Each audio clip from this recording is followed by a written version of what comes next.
I read a quote from you where you had referenced that Harem Scarem maybe came a few just a few years too late for certain kind of trends, and then the way that the business sort of fell. With that kind of being said, I mean, though, looking back on your career, would you have done anything differently? Well, other than be older at the time, I mean, like I said, when we got when it really mattered to be making the kind of music that we did, as far as like connecting with the mainstream, getting on radio, getting on MTV and all that stuff, we would have had to have been 3 to 4 years older than we were. We just weren't, Born in 1968, I was 16 years old when we put out that first record that I was involved with.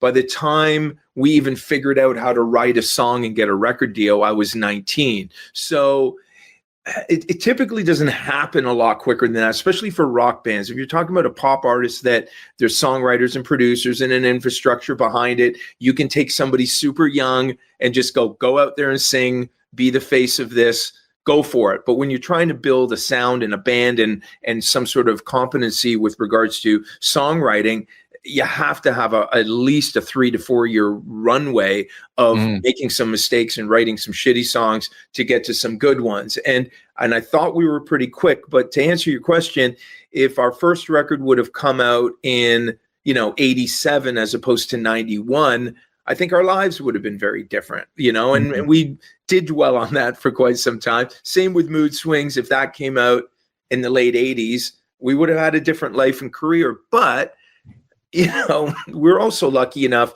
to get signed to a major label. We're on that major label for 11 years. We did really well in Asia, really well in pockets of Europe.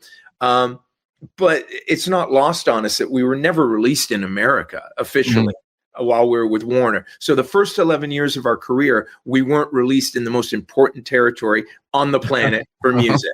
So if you're not up against it, I don't know what, I don't know anybody that's actually survived that time frame doing what we were doing with no real support. And if anything, the industry was against the style of music we were doing. And all that being said, we still thrived and sold. We ended up selling over a couple million records at the end, at the end of the day.